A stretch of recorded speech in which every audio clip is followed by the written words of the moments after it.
Next question we are starting, that is question number 8। Question number 8 में देखो तो data आपको क्वेश्चन में पहले क्वेश्चन पढ़ लेते हैं, डेटा क्या दिया है। Question is given, following is the balance sheet of ABC on 31 December 2014 when they decided to dissolve the partnership from. 3 partners है एबीसी और उनकी बैलेंस शीट आपको दी है जिसमें क्रेडिटर्स है, एक ही लोन है, पार्टनर्स कैपिटल है, on the asset side assets और कैश बैलेंस है। सीक्वेंस में जब आप पेमेंट करो तो सबसे पहले पेमेंट किसका होगा, तो सबसे पहले पेमेंट होता है डिसोल्यूशन एक्सपेंस का, वो नीचे आपको दिया होगा एडजस्टमेंट में। उसके बाद आता है सिक्योर क्रेडिटर। सिक्योर क्रेडिटर यहाँ पे क्वेश्चन में है नहीं, प्रेफरेंशियल क्रेडिटर उसके बाद होता है, वो भी क्वेश्चन में है नहीं। उसके बाद आता है outsider creditors, outside creditors, unsecure creditor you can say, और उसके बाद होता है पार्टनर लोन और पार्टनर्स कैपिटल अकाउंट। ठीक है, तो यहाँ पे क्रेडिटर्स का बैलेंस है 2000, अनसिक्योर क्रेडिटर्स का बैलेंस है 2000, एक ही लोन है 5000, यानी पार्टनर की लोन है और पार्टनर का कैपिटल बैलेंस है। तो सबसे पहले प्रायोरिटी में पेमेंट, इस क्वेश्चन में पेमेंट की सीक्वेंस आप सेट करें तो सबसे पहले डिसोल्यूशन एक्सपेंस का पेमेंट होगा, उसके बाद डिसोल्यूशन एक्सपेंस के बाद आएगा क्रेडिटर्स का पेमेंट, क्योंकि सिक्योर क्रेडिटर प्रेफरेंशियल क्रेडिटर इसमें है नहीं, फिर पार्टनर की लोन का पेमेंट होगा और उसके बाद पार्टनर्स कैपिटल पेमेंट होगा। और यहाँ पे कैश बैलेंस आपको बैलेंस शीट में 500 रुपये ऑलरेडी दिया है। Now assets realize as follow. अब असेट्स का जो रियलाइजेशन हुआ था, असेट्स में से जो पैसे मिले थे, तो वो पैसे आपको इस क्वेश्चन में आपको यहाँ पे बोला है कि पैसे आपको इस सीक्वेंस में मिले थे। सबसे पहले 1000 रुपये first instalment, then 3000 second instalment, then 3900, 6000 और 2100। ऐसे आपको कैश 5 इंस्टॉलमेंट्स में धीरे धीरे करके कैश आपको मिला था इन 5 इंस्टॉलमेंट्स। फिर लास्ट इंस्टॉलमेंट में ऐसा लिखा है इंक्लूडिंग सरप्लस ऑफ ₹100 रुपीज। ये क्या है बाद में समझाता हूँ, बट असेट जो बैलेंस शीट में दी है ये 5 इंस्टॉलमेंट्स में नहीं किया, तो बैलेंस शीट में जो असेट्स दी है और असेट बेचा, तो असेट एक ही पार्ट में या एक ही बार में तो सारी असेट बेच नहीं पाएंगे, तो असेट बेच के जो पैसे मिले हैं, पैसों का जो रियलाइजेशन हुआ है वो कितने इंस्टॉलमेंट्स में हुआ है, 5 इंस्टॉलमेंट्स में धीरे धीरे कैश रियलाइज हुआ है।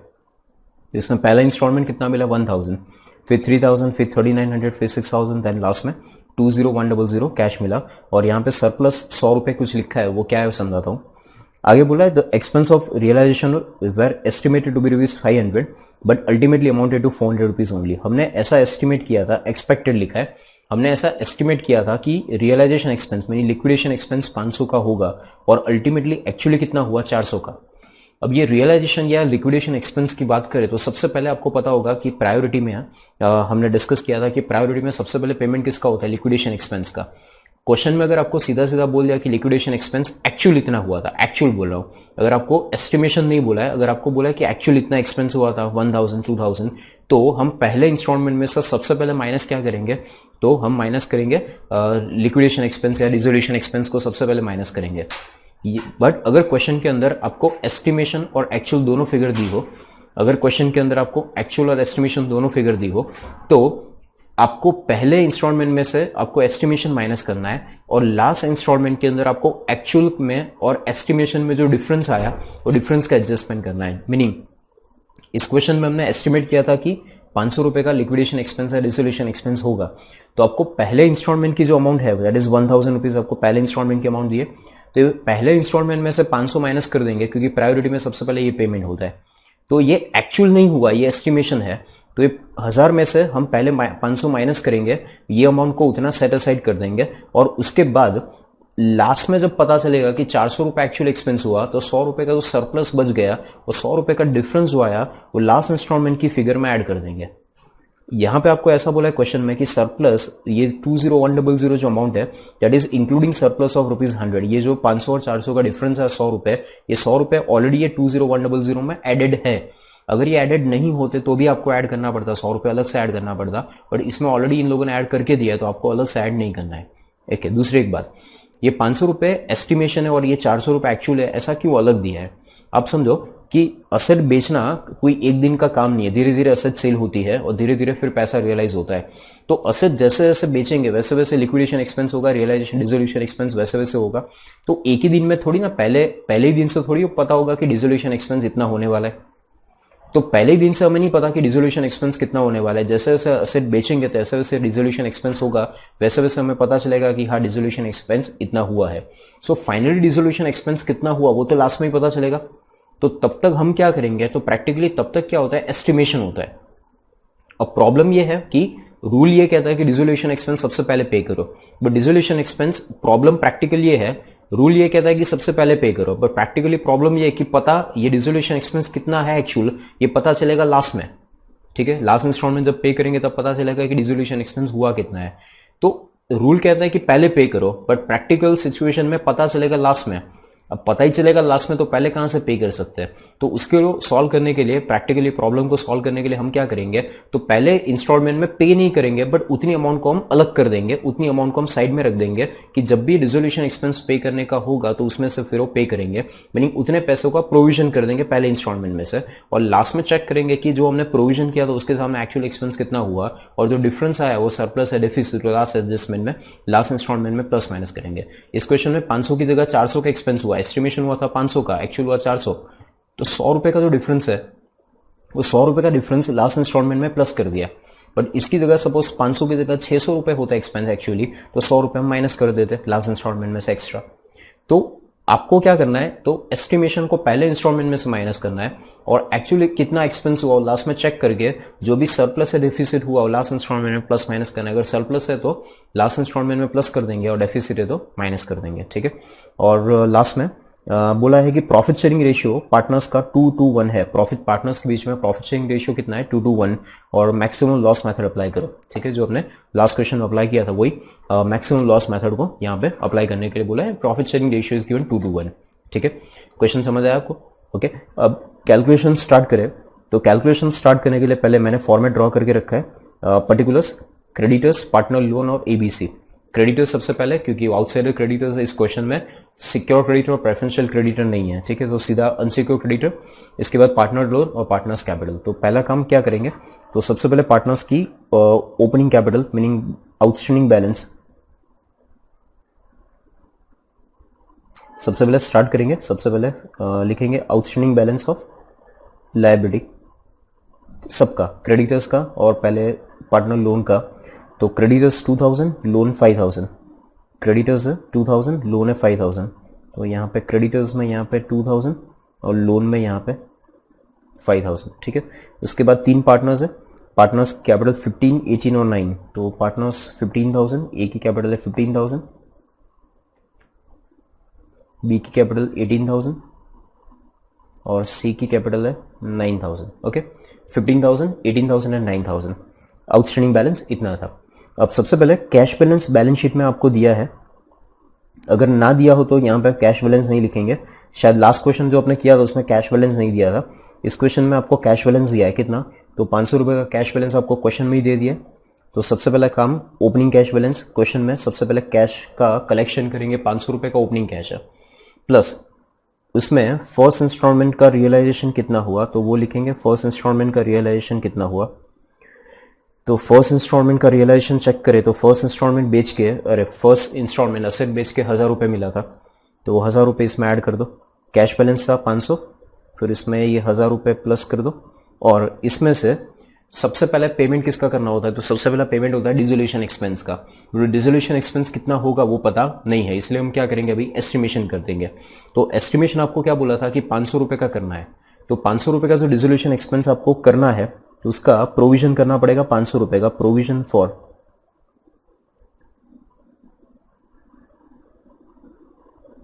डिसोल्यूशन एक्सपेंस, वो था 500 रुपए का, क्वेश्चन में लास्ट पॉइंट में बोला था। तो 500 रुपए वो हमने अलग रख दी है डिसोल्यूशन एक्सपेंस पे करने के लिए। ओके, ये डिसोल्यूशन एक्सपेंस जो आपको कैश में से पे करना, उसके लिए अलग से आपको कोई कॉलम बनाने की जरूरत नहीं है, वो पहले इंस्टॉलमेंट में कैश में से माइनस कर देंगे।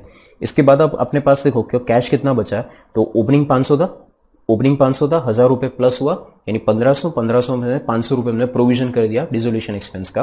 तो फाइनली अब हमारे पास कैश कितना पड़ा है, 1000। तो 1000 रुपीज हम पे किसको करेंगे, तो सबसे पहले क्रेडिटर्स को पेमेंट करना पड़ेगा। तो क्रेडिटर्स का पेमेंट 2000 है, तो उनको सबसे पहले पेमेंट करेंगे। तो यहाँ पे सबसे पहला पेमेंट क्रेडिटर्स का, तो यहाँ पे माइनस कर देंगे क्रेडिटर्स। क्रेडिटर्स है 2000 बट अपने पास कैश कितना पड़ा है, ओनली 1000। तो सबसे पहले जितना कैश अवेलेबल है वो सबसे पहले क्रेडिटर्स को पे कर दे, और क्रेडिटर्स को पे करने के बाद अब क्रेडिटर्स का जो बैलेंस है वो बचेगा 1000 रुपीज का क्रेडिटर्स बचेगा, और कैश पूरा खत्म हो गया। फर्स्ट इंस्टॉलमेंट का जो कैश पड़ा था वो पूरा कंप्लीट हो गया, और बाकी सबको कोई पेमेंट मिला नहीं है, ठीक है। सो बाकी सबका जो बैलेंस हुआ एज इट इज रहेगा। ए की loan 5000 same, A's capital 15,000 same, B's capital 18,000 और सीज कैपिटल 9,000। ओके, इसके बाद will start with second instalment, यहाँ पे लिखता हूँ मैं। तो सेकेंड इंस्टॉलमेंट की फिगर चेक करें तो सेकेंड इंस्टॉलमेंट की अमाउंट कितनी है 3000। ओके, सेकेंड इंस्टॉलमेंट की अमाउंट है 3000 रुपीज़। तो सेकेंड इंस्टॉलमेंट यहाँ पे लिखेंगे 3000 रुपीज़, और इसमें से सेकेंड इंस्टॉलमेंट 3000 है, तो इसमें से सबसे पहले प्रायोरिटी में पेमेंट किसको करेंगे? तो क्रेडिटर्स का पेमेंट देखो 1000 रुपये अभी बाकी है, तो क्रेडिटर्स का पेमेंट जब तक नहीं होता तब तक आप आगे का पेमेंट नहीं कर सकते। तो क्रेडिटर्स को सबसे पहले पे करेंगे 3000 से, 3000 में से क्रेडिटर्स का पेमेंट माइनस कर दे तो 1000 क्रेडिटर्स का पेमेंट है। तो अभी भी ये 1000 यहाँ पे माइनस कर दूँ, क्रेडिटर्स में से 1000 क्रेडिटर्स का पेमेंट हो गया, तो अभी भी कैश में 2000 पड़ा है। अब ये 2000 किसको पे करेंगे? तो 2000 पार्टनर की लोन का पेमेंट करने के लिए यूज कर सकते हैं। तो यहाँ से 2000 रुपीज़ जो पड़ा था तो वो पार्टनर की लोन का पेमेंट करने के लिए, पार्टनर मीनिंग एक ही लोन, तो एक ही लोन पे करने के लिए ये पूरा 2000 रुपीज़ यहाँ से यूज कर सकते हैं। ओके, तो ये 2000 रुपीज़ हमने यूज़ कर दिया। इसके बाद पार्टनर की कैपिटल का कोई पेमेंट अभी हुआ नहीं है, ठीक है। अब यहाँ पे बैलेंस 0, यहाँ पे 3000 बैलेंस, फिर ए की कैपिटल 15000, बीस कैपिटल 18000 और सीज कैपिटल 9000। ओके, इतना फाइनली बैलेंस बचेगा। ओके, ये सेकेंड इंस्टॉलमेंट के बाद का बैलेंस है। इसके बाद आएगा थर्ड इंस्टॉलमेंट।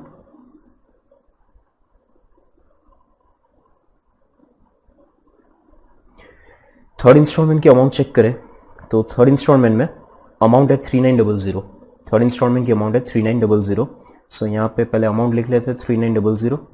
अब ये 3900 में से पेमेंट सबसे पहले किसको करना है? तो 3900 में से सबसे पहले पेमेंट होगा ये एक ही लोन का 3000 रुपीज़ आउटस्टैंडिंग बैलेंस है, तो सबसे पहले उसको पेमेंट कर देंगे। तो उसका पेमेंट माइनस करे एज लोन 3000 रुपीज़ इसका पेमेंट कर दे, तो यहाँ से 3000 माइनस, यहाँ से एक ही लोन में से 3000 माइनस, बराबर। तो एक ही लोन पूरी पेमेंट हो गया, ठीक है। और बाकी बचे, अभी भी मेरे पास 900 रुपये का कैश पड़ा है और बाकी इनका पेमेंट अभी समझो नहीं हुआ है और 900 रुपये का कैश पड़ा है। तो कैपिटल का बैलेंस अभी भी 15000, 18000 और 9000। अभी कैश, ये इंस्टॉलमेंट अभी खत्म करना बाकी है, पर मैं फिर भी बैलेंस निकाल लेता हूँ कि ये तीनों का पेमेंट, ये पहली दो जो आउटसाइड लायबिलिटीज है उनका पेमेंट करने के बाद अब मेरे पास 900 रुपये का कैश पड़ा है और सामने कैपिटल का पेमेंट करना है 15000, 18000 एंड 9000। कैश पड़ा है ओनली 900, 39000 माइनस 3000, 3900 माइनस 3000, तो 900 का कैश पड़ा है और कैपिटल का पेमेंट काफ़ी करना है। तो 900 रुपये आप किसको पे करोगे?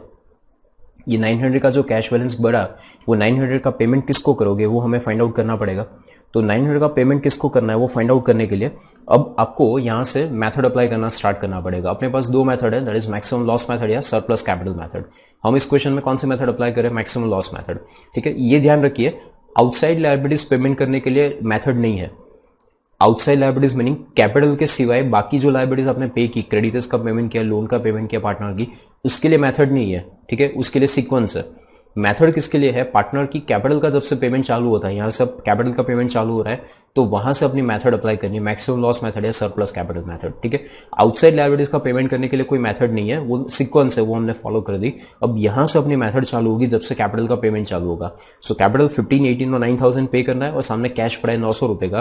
तो आपको ये चेक करना पड़ेगा, ये फाइंड करना पड़ेगा वर्किंग नोट बना के कि 900 रुपये आप किसको देंगे। तो उसके लिए हम वर्किंग नोट बनाते हैं। तो यहाँ पे मैं वर्किंग नोट नीचे बना देता हूँ। वर्किंग नोट के अंदर first working note, that is distribution of cash, heading लिखना हो तो distribution of cash, okay. Basic format में सबसे पहले एक कॉलम हेडिंग लिख देने का पर्टिकुलर्स, फिर 3 partners A B and C, ठीक है। अब आउटस्टैंडिंग बैलेंस कितना, तो सबसे पहले पार्टनर का कैपिटल का आउटस्टैंडिंग बैलेंस लिखते हैं। तो यहाँ पे हमने चेक किया 15000, 18000 और 9000, 15000, 18000 एंड 9000 ये कैपिटल का आउटस्टैंडिंग बैलेंस है। तो यहाँ पे लिख लेते हैं 15000 कैपिटल का आउटस्टैंडिंग, 15000, 18000 और 9000 कैपिटल का आउटस्टैंडिंग बैलेंस, ठीक है। अब कैलकुलेशन कैसे ऐसे करना है कि ये जो कैपिटल है उसका टोटल करें कि टोटल कितना कैपिटल आउटस्टैंडिंग है। तो 15000, 18000 and 9000 comes to total 42000 capital का आउटस्टैंडिंग बैलेंस है। टोटल कैपिटल आउटस्टैंडिंग कितना है 42,000। अब ये 42,000 पे करने के लिए अपने पास कैश कितना अवेलेबल है, तो कैश अवेलेबल है ओनली 900। सो इसमें से माइनस करेंगे कैश बैलेंस अवेलेबल, इसमें से माइनस करेंगे cash balance available that is 900, और वो माइनस करे तो 42,000 माइनस 900 41100 41100, और ये जो आंसर आया 41100 इसको हम बोलेंगे मैक्सिमम लॉस, इसको हम क्या बोलेंगे मैक्सिमम लॉस। ओके, ये मैक्सिमम लॉस का मीनिंग क्या कि 42,000 आपको पे करना है कैपिटल का और कैश आपके पास है 900 रुपए। आप ऐसा अज्यूम करो कि इसके बाद और कोई इंस्टॉलमेंट नहीं आता, for example this is the last instalment, ऐसा मान लो कि ये लास्ट इंस्टॉलमेंट है। तो अगर ये लास्ट इंस्टॉलमेंट है तो पार्टनर को मैक्सिमम लॉस कितना होता, तो पार्टनर को 900 रुपए मिलता, तो बाकी का मैक्सिमम लॉस कितना होता 41100। अब ये जो मैक्सिमम लॉस आया इसको हम पार्टनर्स में डिस्ट्रीब्यूट कर देंगे in the profit sharing ratio that is 2:2:1, जो इसका प्रॉफिट शेयरिंग रेशियो था उसमें डिवाइड कर दे तो इंटू 2 16440 16440, ध्यान रखना है प्रॉफिट शेयरिंग रेशियो में डिवाइड करें 16440 एंड 8220, 2:2:1 जो इसका प्रॉफिट शेयरिंग रेशियो था उसी रेशियो में इसको डिवाइड कर देंगे। सो 15,000 माइनस 16440 करे तो comes to -1440 then 18,000 minus 16440 comes to 1560 and 9,000 minus 8220 comes to 780। Okay, और अब एक आंसर नेगेटिव आ रहा है, एक पार्टनर का कैपिटल नेगेटिव आ रहा है, बाकी दोनों का पॉजिटिव है। तो मैंने आपको लास्ट क्वेश्चन में भी बताया था कि जब यहाँ पे नेगेटिव आंसर आता है तो ये मैं थोड़ा सा अज्यूम करता है कि जिसका नेगेटिव बैलेंस है वो पार्टनर इंसॉल्वेंट हो चुका है। हालांकि वो पार्टनर इंसॉल्वेंट हुआ नहीं है, ऐसा अज्यूम करना है कि वो पार्टनर इंसॉल्वेंट हो चुका है। और जब कोई पार्टनर इंसॉल्वेंट हो जाए तो गार्नर वर्सेस मरे का रूल अप्लाई करे तो उसमें ऐसा था कि जब कोई पार्टनर इंसॉल्वेंट हो जाए तो उसका कैपिटल अकाउंट का जो लॉस है वो सॉल्वेंट पार्टनर्स कैपिटल रेशियो में बेयर करेंगे कैपिटल रेशियो में बेयर करेंगे, not in profit sharing ratio.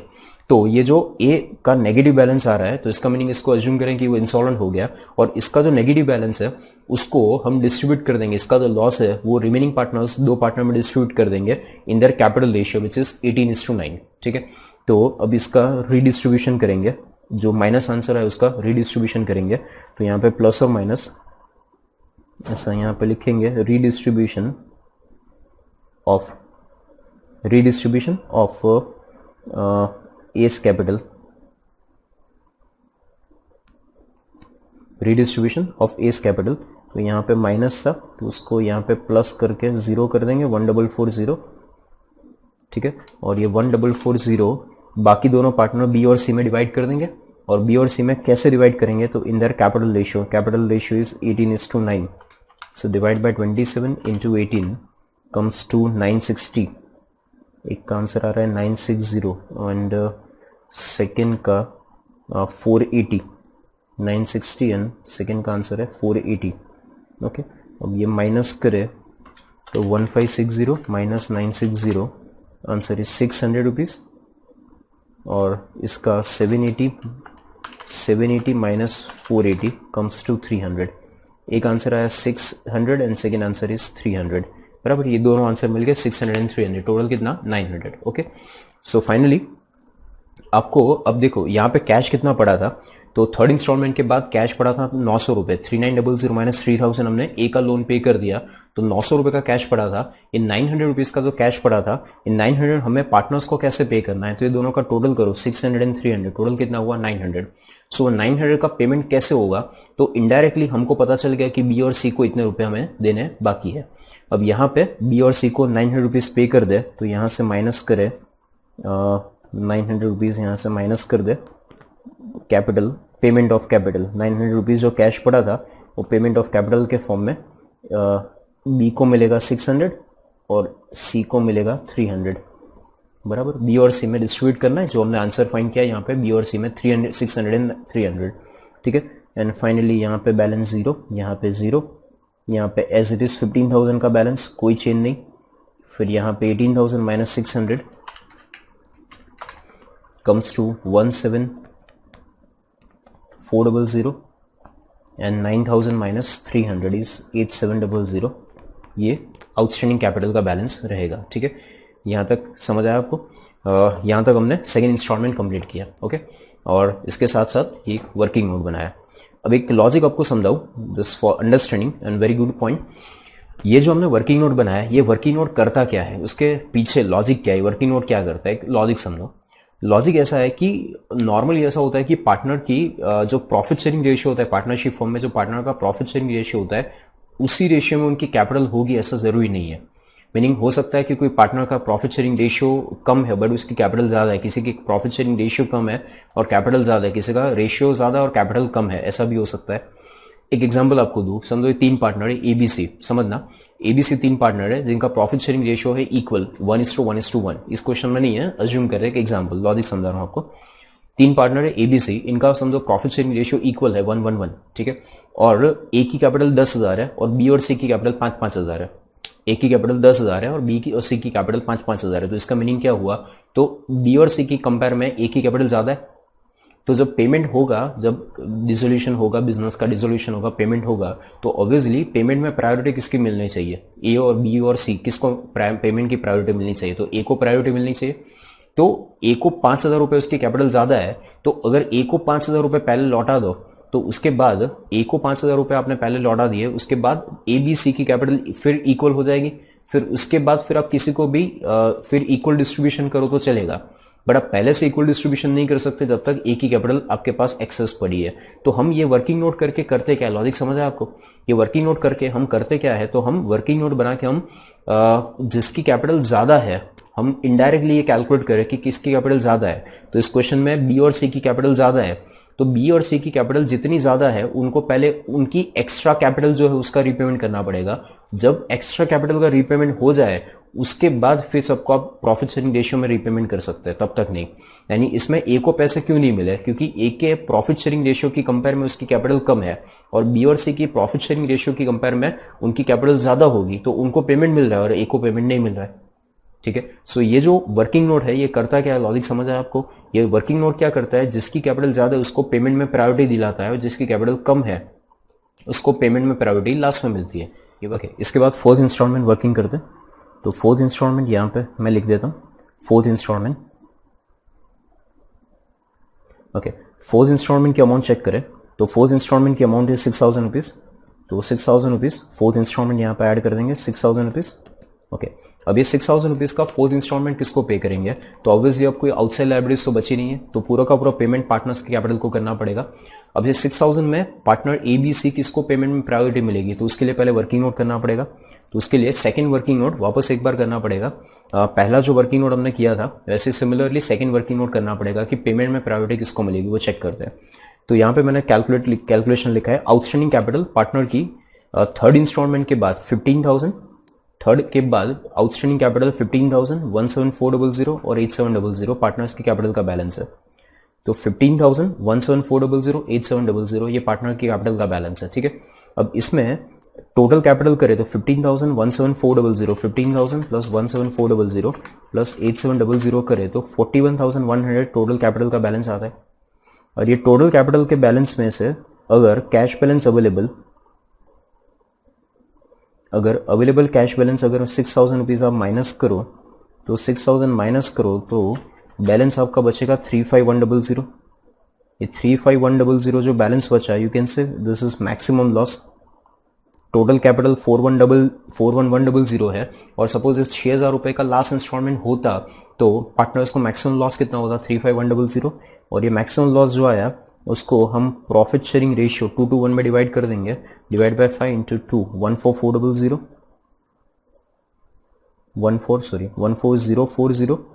Second 14040 और लास्ट में 7020, ठीक है। ये माइनस करें तो finally balance 15,000 minus 14040 comes to 960, then 17400 minus 14040 comes to 3360 और लास्ट में 8700 माइनस 7020 comes to 1680। ये पार्टनर्स को कैश पे होगा 960, 3360 एंड 1680, तीनों का टोटल करो 960, 3360 प्लस 1680 कम्स टू 6,000 एग्जैक्टली जो आपको पे करना है। तो यहाँ से पेमेंट करें तो फोर्थ इंस्टॉलमेंट का पेमेंट माइनस कैपिटल का पेमेंट, पूरा का पूरा कैपिटल का पेमेंट होगा 6000 और इसमें आउटसाइड लायबिलिटीज का कोई पेमेंट बाकी नहीं है। तो ए को मिलेगा 960, बी का 3360 और सी का 1680। तो यहाँ पे आंसर माइनस 960, फिर माइनस 3360 एंड लास्ट में 1680। ठीक है, ये तीन का पेमेंट होगा। देन 15,000 माइनस 960 करें तो 14040 डिफरेंस आ रहा है। कैपिटल का डिफरेंस 14040, बी का 17400 माइनस 3360, अगेन आंसर सेम 14040, दोनों का सेम हो गया answer. And 8700 minus 1680 comes to 7020। इसका आंसर है 7020। अब यहाँ पे देखो ए और बी की कैपिटल सेम हो गई और सी की कैपिटल 7020 हाफ है। तो यहाँ पे एग्जैक्टली देखें तो ये जो कैपिटल है, अब रिमेनिंग कैपिटल, ये रिमेनिंग कैपिटल इनके प्रॉफिट शेयरिंग रेशियो 2:2:1 में आ गई। इनकी जो कैपिटल है वो कैपिटल 2:1 रेशियो में आ गई। ठीक है, अब मैं आपको जो लॉजिक समझा रहा था कि ये हम जो वर्किंग नोट बनाते, ये जो वर्किंग नोट हम बनाते हैं, वर्किंग नोट बनाने का पर्पस क्या है? तो कोई कैपिटल, कोई पार्टनर की कैपिटल ज्यादा है तो उसको रिपेमेंट में प्रायोरिटी मिलनी चाहिए। कि कोई कैपिटल पार्टनर की कोई पार्टनर की कैपिटल कम है तो उसको रिपेमेंट में प्रायोरिटी नहीं मिलनी चाहिए। तो जिसकी कैपिटल ज्यादा है, अगर आपने उसको पहले पे कर दिया, जिसकी कैपिटल कम है उसको पे नहीं किया, जिसकी कैपिटल ज्यादा है उसको पहले पे कर दिया, तो ऐसी सिचुएशन हुई कि थर्ड इंस्टॉलमेंट आप चेक करो तो थर्ड इंस्टॉलमेंट में बी और सी को पैसे मिले थे, ए को नहीं मिले थे। और फोर्थ इंस्टॉलमेंट में बी और सी को ज्यादा मिले थे और ए को कम मिले थे। इसका मीनिंग पेमेंट में प्रायोरिटी बी और सी को ही मिल रही है, ए को कम मिल रही है। इसका मीनिंग बी और सी की कैपिटल ज्यादा थी तो उनको पहले पे कर दिया। अब उसके बाद ज्यादा कैपिटल थी तो वापस कर दी। तो उसके बाद जितनी ज्यादा कैपिटल थी वो सारी रीपेमेंट कर दी अर्ली। तो उसके बाद अब इनकी कैपिटल प्रॉफिट शेयरिंग रेशियो में आनी चाहिए। जिसकी कैपिटल ज्यादा थी उसको पहले एक्स्ट्रा कैपिटल वापस कर दी। तो एक्स्ट्रा कैपिटल वापस करने के बाद अब उनकी जो रिमेनिंग कैपिटल है तो ऑब्वियसली वो तो प्रॉफिट शेयरिंग रेशियो में होनी चाहिए। तो यहाँ पे आप कैपिटल ए बी सी की चेक करो तो 14040, ए और बी की कैपिटल सेम हो गई, बी की सी की कैपिटल एग्जैक्ट आधी है। इसका मीनिंग ये रेशियो 2:1 कैपिटल जो है वो प्रॉफिट शेयरिंग रेशियो में आ गई। ठीक है, इसके बाद लास्ट इंस्टॉलमेंट पे पहुंचते। लास्ट इंस्टॉलमेंट की अमाउंट थी फिफ्थ इंस्टॉलमेंट, लास्ट इंस्टॉलमेंट। इसकी अमाउंट क्वेश्चन में आपको दी थी, चेक करते हैं अमाउंट कितना था। लास्ट इंस्टॉलमेंट की अमाउंट थी 20100। ठीक है, सो यहाँ पे 20 लास्ट इंस्टॉलमेंट की वैल्यू 20100 और इसमें हम पेमेंट किसको करेंगे तो 20100 में सबसे पहले हम कैपिटल को ही पे करेंगे 20100। ठीक है, वापस एक बार मैं लॉजिक समझाता हूँ कि ये जो वर्किंग नोट हम करते हैं, ये वर्किंग नोट के पीछे पर्पस ये है कि एक्स्ट्रा कैपिटल का रीपेमेंट जल्दी हो जाए। किसी की कैपिटल ज्यादा है तो उसको रीपेमेंट जल्दी मिल जाए। बट अब यहाँ पे आप देखो फोर्थ इंस्टॉलमेंट पे करने के बाद सबकी कैपिटल प्रॉफिट शेयरिंग रेशियो में आ गई। इसका मीनिंग किसी की कैपिटल एक्सेस नहीं है, किसी कैपिटल ज्यादा नहीं है, सबकी कैपिटल प्रॉफिट शेयरिंग रेशियो में है। और अगर प्रॉफिट शेयरिंग रेशियो में अगर इनकी कैपिटल है तो उनको आप प्रॉफिट शेयरिंग रेशियो में डायरेक्टली पे कर सकते। अब इसके लिए आपको वर्किंग नोट बनाने की जरूरत नहीं है। एक बार कैपिटल प्रॉफिट शेयरिंग रेशियो में आ गई तो अब इसके लिए वर्किंग नोट बनाने की जरूरत नहीं है। तो सीधा 20100 जो है उसको सीधा डिवाइड बाय 5 इंटू 2 8040। ए का पेमेंट 8040, बी का पेमेंट अगेन 8040 और सी का पेमेंट आएगा 4020। सो ये एबीसी का पेमेंट हम ये कर देंगे 2:1 रेशियो में कर देंगे। सो 14040 माइनस 8040 कम्स टू 6000। यहाँ पे समझ है आपको वर्किंग नोट बनाने की जरूरत नहीं है।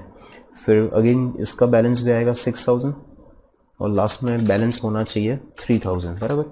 तो इसका 7020 minus 4020 comes to 3000। Okay, so finally ये और ये जो आंसर आया इसको हम क्या बोलेंगे, ये जो आंसर आया उसको हम बोलेंगे डेफिशिएंसी और you can say loss to the partner.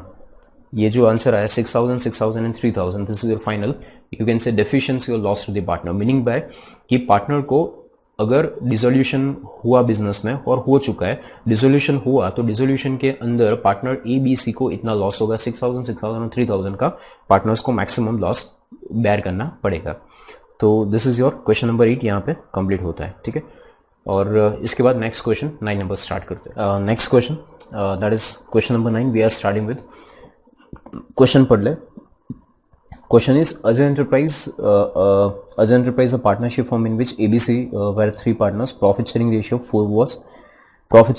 was 4:3:3, and the balance sheet of the firm on 31st December is as follow. Balance sheet आपको दिए तीन partners ABC, profit sharing ratio है 4:3:3 और बैलेंस शीट दी है. Balance sheet में capital है, partners capital है, ABC की पार्टनर्स है, B की लोन है, सेकंड पार्टनर B की लोन है, क्रेडिटर्स है. On the asset side there is factory, building, plant, machinery, data, stock and cash balance given. On balance sheet date, all the three partners decided to dissolve the partnership. On the balance sheet date, all the three partners decided to dissolve the partnership, and the realization of the assets were protected by the protected. They was protected that they decided to distribute amount as and when feasible, and for this purpose, they appointed C, who was to get his remuneration of 1% of the value of the asset realized other than cash and cash on bank, and 10% of the amount distributed to partners. अब क्या बोल रहे हैं कि partnership, ये जो second ये para है इसके अंदर इंपॉर्टेंट खाली ये दो पॉइंट है, दिस 1% एंड दिस 10%. इसके सिवाय और कुछ काम का नहीं है. इसमें आपको ये बोला है कि पार्टनर्स ने जब डिसोल्यूशन हुआ था तो डिसोल्यूशन के टाइम पार्टनर्स ने ऐसा एग्री किया कि डिस्ट्रीब्यूशन जो कैश का डिस्ट्रीब्यूशन होगा वो कैश का डिस्ट्रीब्यूशन करने के लिए उन्होंने एक पर्सन को अपॉइंट किया था, सी को अपॉइंट किया था, और उस सी को वो लोग रेम्यूनेशन पे करेंगे, 1% रेम्यूनेशन पे करेंगे. 1% किसका?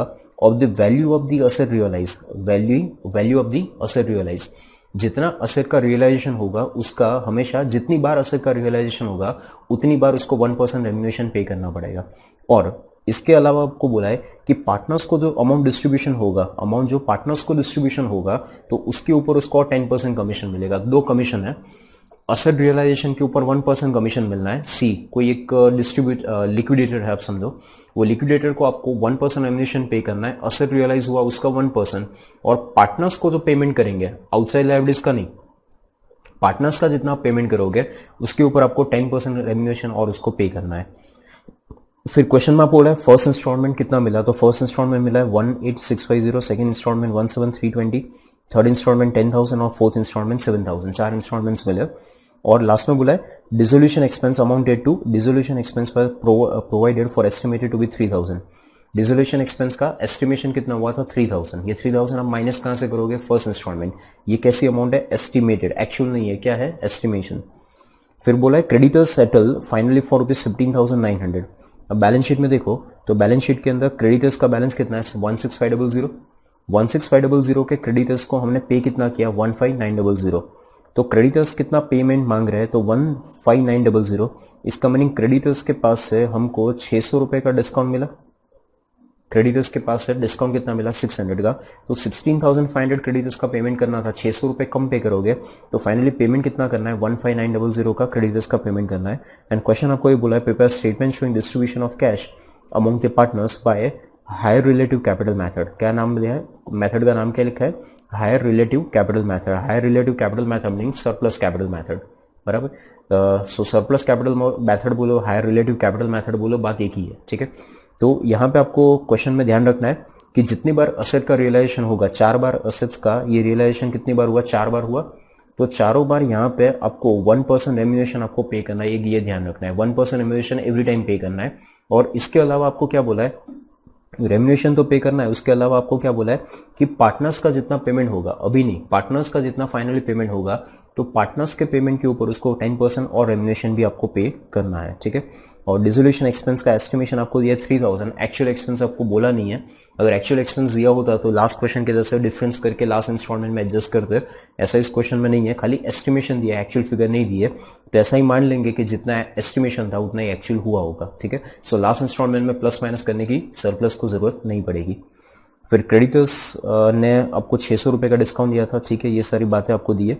अब कैलकुलेशन स्टार्ट करें तो कौन सी मेथड से आपको करना है? तो आपको करना है higher relative capital method meaning surplus capital method आपको अप्लाई करना है. पहले आप ये चेक करें कि आप जो फॉर्मेट बनाओगे तो फॉर्मेट में आप कौन कौन से नाम लिखोगे. लायबिलिटीज में जो फॉर्मेट बनाओगे कौन कौन से कॉलम बनाओगे? तो सबसे पहले डिसोल्यूशन एक्सपेंस का पेमेंट होता है, उसका कॉलम नहीं होता.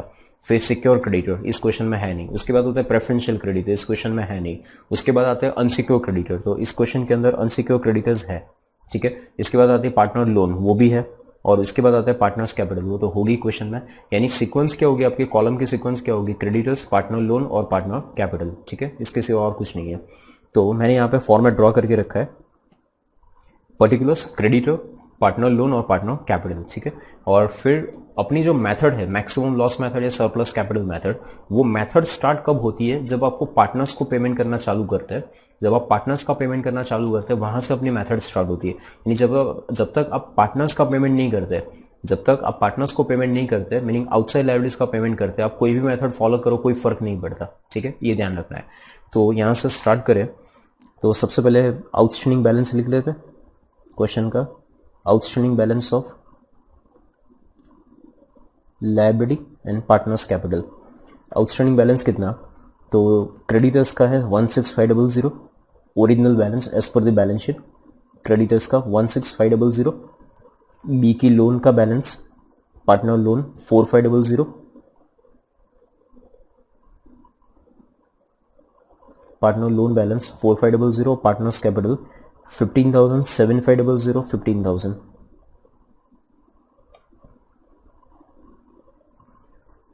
15,000, 7500 एंड 15,000, बराबर। ये पार्टनर्स का कैपिटल अकाउंट का बैलेंस है, ठीक है। तो ये सबसे पहले अपना स्टार्टिंग क्वेश्चन।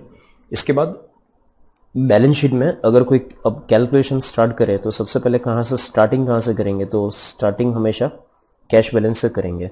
तो क्वेश्चन में देखें तो बैलेंस शीट के अंदर कैश बैलेंस कितना दिया है, तो कैश बैलेंस इज गिवन 275। तो यहाँ पे सबसे पहले लिखेंगे 275 कैश बैलेंस प्लस, अभी कैश बैलेंस जो था इसमें फर्स्ट इंस्टॉलमेंट की वैल्यू को ऐड कर देंगे।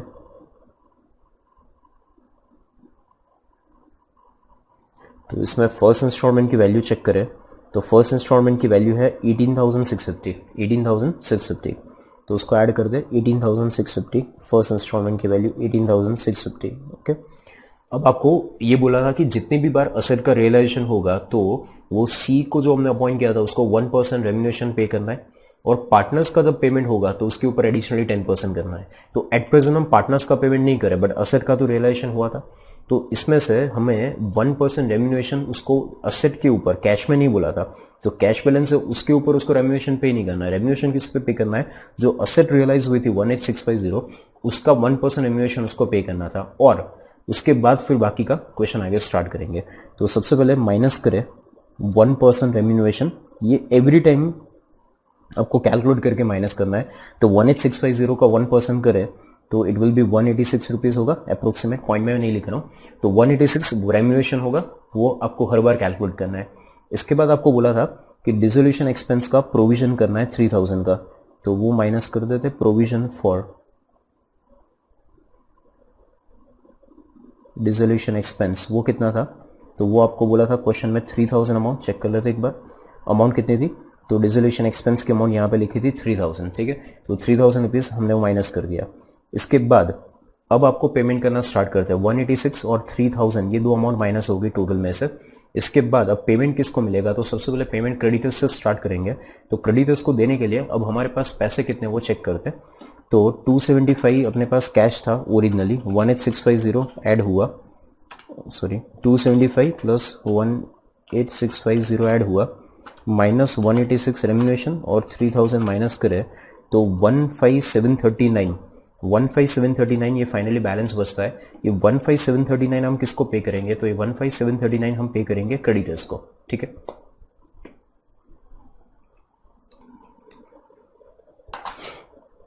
सो 15739 हम क्रेडिटर्स को पे करेंगे। तो क्रेडिटर्स को पे करने के लिए 16,500 आपको क्रेडिटर्स को पे करना है। यहाँ पे अमाउंट देखो क्रेडिटर्स की कितनी है, 16500, इतना आपको पे करना है। और हमारे पास कैश कितना है, तो ये टोटल कैश 275 प्लस 275 और ये टिक था निकाल देता हूँ, और 275 प्लस 18650 ऐड करो, माइनस 186 एंड 3000 माइनस करो, तो कैश बैलेंस आ रहा है 15739। यहाँ पे मैं बाजू में लिख के रखता हूँ 15739, इतना कैश बैलेंस बचता है हमारे पास 15739। अब हमें पेमेंट किसको करना है, तो हमें पेमेंट करना है क्रेडिटर्स को। अब क्वेश्चन में आपको ये बोला था कि क्रेडिटर्स ने हमें 600 रुपये का डिस्काउंट दिया था, ये हमने लिखा था। यहाँ पे क्वेश्चन में ऐसा लिखा था कि क्रेडिटर्स को पेमेंट करना है 15,900। क्रेडिटर्स की वैल्यू थी 16,500 और बोल रहे कि क्रेडिटर्स का पेमेंट करना है 15,900, तो 600 रुपये क्रेडिटर्स से डिस्काउंट मिला था। तो डिस्काउंट जो मिला वो कैश में से तो माइनस नहीं होगा, डिस्काउंट हमें मिला है बट वो कैश में से माइनस नहीं होगा, बट क्रेडिटर्स में से तो माइनस होगा। तो यहाँ से एक और चीज़ माइनस करते, discount by creditors, discount by creditors cash में से तो माइनस नहीं होगा, बट क्रेडिटर्स को आपको उतने पैसे कम पे करने पड़ेंगे, तो क्रेडिटर्स का बैलेंस 600 रुपये माइनस कर लेते, बराबर, और कुछ माइनस नहीं होगा। इसके बाद अब कैश बैलेंस अपने पास कितना पड़ा था, तो यहाँ पे हमने लिखा है 15,739 का कैश पड़ा था। ये पूरा 15,739 किसको पे कर देंगे, तो ऑब्वियसली क्रेडिटर्स को। So minus payment to creditors, जितना कैश पड़ा था 15,739, ये पूरा का पूरा 15,739, ये पूरा का पूरा 15,739 पेमेंट किसको होगा, क्रेडिटर्स को पेमेंट होगा। तो 16,500 माइनस 600 माइनस 15,739 कम्स टू 161। अब फाइनली क्रेडिटर्स को हमें पे कितना करना बाकी है, 161 पे करना बाकी है, और बी की लोन का पेमेंट पूरा बाकी है, उसको कोई पेमेंट नहीं हुआ है। सो बी की लोन का पेमेंट 4,500 पूरा बाकी, ए की कैपिटल 15,000, ए की कैपिटल 15,000 पूरा बाकी, बी की कैपिटल 7,500 पूरा बाकी, और सी की कैपिटल का बैलेंस 15,000। ओके, ये पेमेंट पूरा बाकी। अब इतना आपको पेमेंट करना बाकी है, सामने आपके पास फर्स्ट इंस्टॉलमेंट यहाँ पे कंप्लीट हो गया। अब आगे स्टार्ट करें, तो यहाँ से स्टार्ट करते हैं सेकेंड इंस्टॉलमेंट। तो सेकेंड इंस्टॉलमेंट की वैल्यू चेक करें पहले, सेकेंड इंस्टॉलमेंट कितने का मिला था। तो सेकेंड इंस्टॉलमेंट हमको मिला था 17,320 का, सेकेंड इंस्टॉलमेंट की वैल्यू है 17,320। तो यहाँ पे अमाउंट लिख लेते हैं, सेकेंड इंस्टॉलमेंट 17,320 का सेकेंड इंस्टॉलमेंट रिसीव हुआ था, ठीक है। अब इसमें से सबसे पहले पेमेंट किसको करेंगे, तो सबसे पहले क्रेडिटर्स, और उसके पहले 1% रेम्यूनरेशन एवरी टाइम आपको बोला था। तो असेट्स का जैसे ही रियलाइजेशन होता है एवरी टाइम 1% रेम्यूनरेशन आपको पे करना है। तो 1% रेम्यूनरेशन पहले माइनस करे तो 173 का रेम्यूनरेशन होगा, 17,320 का 1%, 173 माइनस होगा। इसके बाद फिर क्रेडिटर्स का पेमेंट होगा, और क्रेडिटर्स का पेमेंट कितना था, तो क्रेडिटर्स का पेमेंट था 161। तो पहले क्रेडिटर्स का पेमेंट कर दे 161, उसके बाद फिर पेमेंट किसको करेंगे, बी की लोन। तो इसके बाद पेमेंट करेंगे बी की लोन का पेमेंट है 4,500। सो वो 4,500 बी की लोन का पेमेंट कर दे, ओके, और आराम से ये पूरा पेमेंट हो जाएगा। और इसके बाद फाइनली अपने पास देखो यहाँ पे कैश कितना बचता है, तो 17,320 minus 173, sorry 17,320 minus 173 minus 161 minus 4,500, तो 12,486, 12,486 इतना कैश बचता है।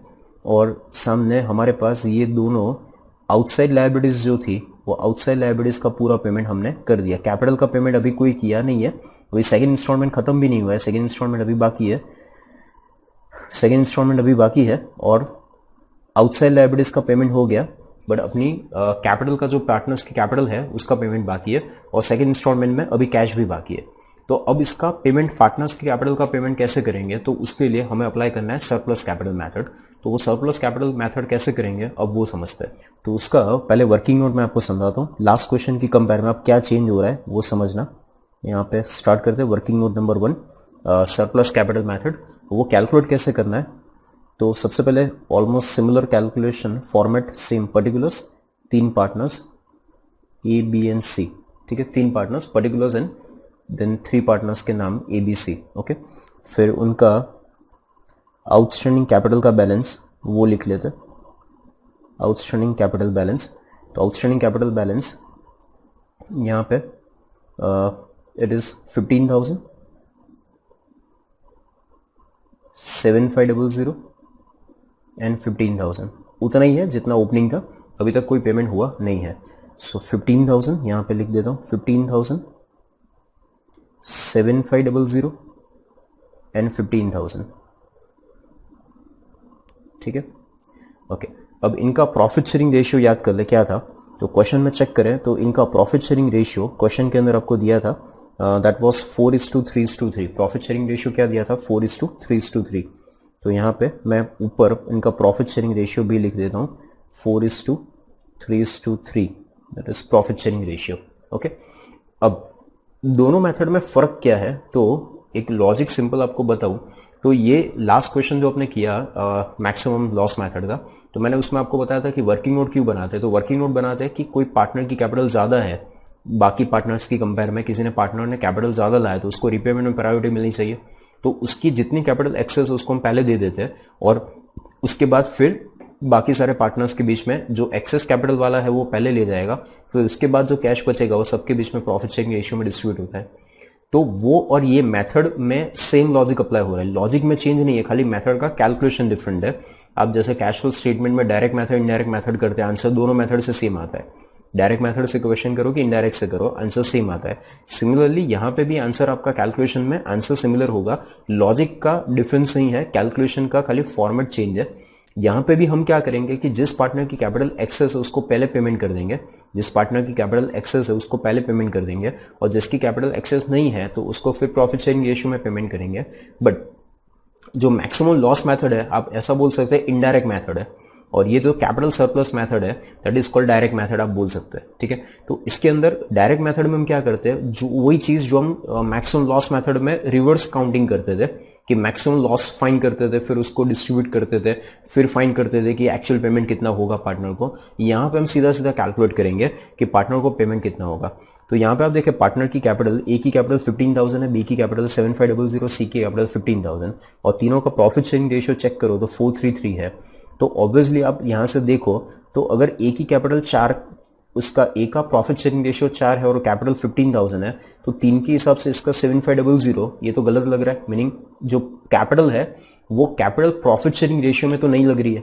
तो पहले हम क्या करेंगे, ये जो मैंने लिखा इसके बाद एक और छोटा सा वर्किंग नोट के साथ एक और छोटा सा कैलकुलेशन ऐसा करेंगे कि ए, बी और सी उनकी कैपिटल, ए की कैपिटल है 15,000, बी की कैपिटल थी 7,500, बी की कैपिटल थी 7,500 और सी की कैपिटल थी 15,000। ठीक है, इनकी जो कैपिटल है इनके प्रॉफिट शेयरिंग रेशियो से डिवाइड कर दो, प्रॉफिट शेयरिंग रेशियो से डिवाइड कर दो। ऐसा क्यों करेंगे, तो किसी की कैपिटल ज़्यादा है और किसी की कैपिटल कम है, तो हम क्या फाइंड करेंगे कि अगर फॉर एग्जांपल सबकी कैपिटल 1 होती, प्रॉफिट शेयरिंग रेशियो सबका समझो इक्वल होता, तो कैपिटल कितनी होनी चाहिए थी।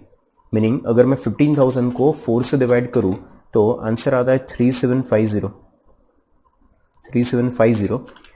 डिवाइड 7,500 डिवाइड बाय 3, तो इसका आंसर आएगा 2500, और लास्ट का 15,000 डिवाइड बाय 3 दैट इज 5,000, तीसरे का आंसर आएगा 5,000। ओके, ये मैंने क्या किया, तो सबको उनके प्रॉफिट शेयरिंग रेशियो से डिवाइड कर दिया। इसका मीनिंग क्या हुआ कि अगर फॉर एग्जांपल सबको डिवाइड कर दिया तो सबका डिवाइड करने से सबका रेशियो इक्वल हो गया, मीनिंग 1:1:1 सबको डिवाइड करो, 15,000 divide by 4, 7,500 divide by 3, 15,000, meaning सबका अगर प्रॉफिट शेयरिंग रेशियो इक्वल होता, तो अगर सबका प्रॉफिट शेयरिंग रेशियो इक्वल होता तो उनके हिसाब से ये उनकी कैपिटल है अभी। अगर फॉर एग्जांपल तीनों का प्रॉफिट शेयरिंग रेशियो इक्वल होता तो कैपिटल भी इक्वल होनी चाहिए, पर एक्चुअली अगर ये डिवाइड करने से ये किया कि सबकी capital profit sharing ratio equal कर दिया, तो इक्वल के हिसाब से कैपिटल भी इक्वल होनी चाहिए, बट यहाँ पे देखो तीनों की कैपिटल अनइक्वल है। अब आपको ये करने का कि जिसकी कैपिटल सबसे कम है, जिसकी कैपिटल सबसे कम है उसको आप बेस ले लो, जिसकी कैपिटल सबसे कम है उसको क्या करो, बेस बना दो। तो जिसकी कैपिटल सबसे कम है, तो बी की कैपिटल सबसे कम है तो उसको बेस बना दो, और उसका शेयर कितना था, 3 था, तो 3 के हिसाब से उसकी कैपिटल कितनी है, 2500।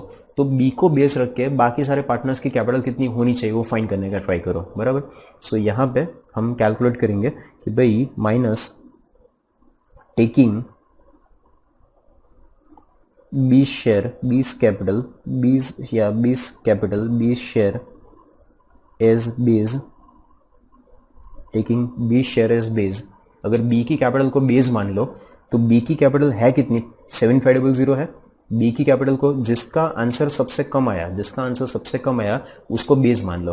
तो बी का आंसर सबसे कम आया तो यहाँ पे बी को बेस मान लो। तो यहाँ पे बी की कैपिटल कितनी है, तो बी की कैपिटल है 7,500। तो बी को मैंने बेस मान लिया कि बी की कैपिटल 3 शेयर के हिसाब से कितनी है, 7,500। तो बी की कैपिटल 3 शेयर के हिसाब से 7,500, यहाँ पे लिख देता हूँ बी की कैपिटल 7,500। जिसकी कैपिटल आपने बेस लिया उसकी कैपिटल एज इट इज रख दो कि बी की कैपिटल थर्ड 3 शेयर के हिसाब से 7,500 है, तो इसकी कैपिटल ए की कैपिटल 4 शेयर के हिसाब से कितनी होनी चाहिए, बराबर। सिंपल ऐसा कैलकुलेशन करें कि 3 शेयर पे बी की कैपिटल 7,500 है, तो 4 शेयर के हिसाब से ए की कैपिटल कितनी होनी चाहिए, तो सिंपल 7500 इंटू 4 डिवाइड बाई 3 करें तो 10,000 आंसर आएगा। आंसर क्या आएगा, 3 बी को बेस रखे, बी की कैपिटल को बेस रखे, तो बी की कैपिटल 3 शेयर के हिसाब से 7,500 है, तो ए की कैपिटल 4 शेयर के हिसाब से कितनी होनी चाहिए, तो इसका आंसर आएगा आपका 10,000, बराबर। सो ये जो आंसर आया, ये मैंने क्या फाइंड किया, तो मैंने ए की कैपिटल को फाइंड किया कि बी को बेस रख के ए की कैपिटल कितनी होनी चाहिए, तो बी को बेस रख के ए की कैपिटल 10,000 ही होनी चाहिए, और 3 शेयर के हिसाब से अगर बी का शेयर 3 है, उसकी कैपिटल 7,500 है, तो सी का शेयर भी 3 ही है, तो उसकी कैपिटल भी कितनी होनी चाहिए, तो उसकी कैपिटल भी 7,500 होनी चाहिए, उसकी कैपिटल भी, सी की कैपिटल भी 7,500 होनी चाहिए। तो इसका मीनिंग ए की कैपिटल कितनी ज़्यादा है, तो ए की कैपिटल 5,000 ज़्यादा है, बी की कैपिटल बिल्कुल ज़्यादा नहीं है, और सी की कैपिटल 7,500 और ज़्यादा है, सी की कैपिटल भी 7,500 ज़्यादा है। समझ आया आपको, ए की कैपिटल 5,000 ज़्यादा है और सी की कैपिटल 7,500 ज़्यादा है। अब ये जो नीचे वर्किंग किया था, एक और बार वर्किंग करेंगे, इसमें बीच में बी को तो निकाल दिया आपने, बराबर। तो अब ए और सी दोनों की कैपिटल यहाँ पे आप देखें, तो यहाँ पे ए और सी, यहाँ पे ए की कैपिटल और सी की कैपिटल ज़्यादा है, ठीक है। तो यहाँ पे अब कैलकुलेशन जो करेंगे वो खाली ए और सी के बीच में करेंगे। ए की कैपिटल कितनी है 5,000, बराबर। अब जो कैपिटल बची ए की कितनी है 5,000, और सी की कैपिटल कितनी है ज़्यादा 7,500, ओके। तो सी की कैपिटल है 7,500, ओके। अब इनको इनके प्रॉफिट शेयरिंग रेशियो से डिवाइड कर देंगे। किससे डिवाइड करेंगे, प्रॉफिट शेयरिंग रेशियो। तो ए का प्रॉफिट शेयरिंग रेशियो है 4 और सी का प्रॉफिट शेयरिंग रेशियो है 3, तो उनके प्रॉफिट शेयरिंग रेशियो से फिर से डिवाइड करेंगे, जैसे ऊपर एक बार किया था कि वर्किंग का एक पार्ट किया था, एक दूसरा पार्ट फिर से यहाँ पे वर्किंग किया कि ए की कैपिटल 5,000 एक्सेस है और बी की सी की कैपिटल 7,500 एक्सेस है। सो 5,000 डिवाइड बाय 4 करो तो आंसर आ रहा है 1250। ए का एक्सेस कैपिटल कितना 1250 और सी का 7,500 डिवाइड बाय 3 करो तो आंसर आ रहा है 2500। आंसर क्या आ रहा है 2500, ठीक है। अब बोलो मिनिमम कैपिटल किसकी है, किसकी कैपिटल कम है, तो ए की कैपिटल, दोनों में ए की कैपिटल कम है, तो ए की कैपिटल जो कम है तो ए को बेस बना दो, ए को क्या मान लो बेस मान लो, ओके। ए की कैपिटल 4 शेयर के हिसाब से, ए का शेयर कितना है 4, तो 4 शेयर के हिसाब से ए की कैपिटल 1250 है, तो 3 शेयर के हिसाब से बी सी की कैपिटल कितनी होनी चाहिए फाइंड करना पड़ेगा। तो यहाँ पे या फिर यहाँ से अपना कैलकुलेशन करेंगे, इनफैक्ट यहाँ पे माइनस ये जो किया था टेकिंग, पहले बी को बेस लिया था, अब बेस किसको लेंगे, तो अब ए की कैपिटल कम है तो ए को बेस बनाएंगे। तो यहाँ पे टेकिंग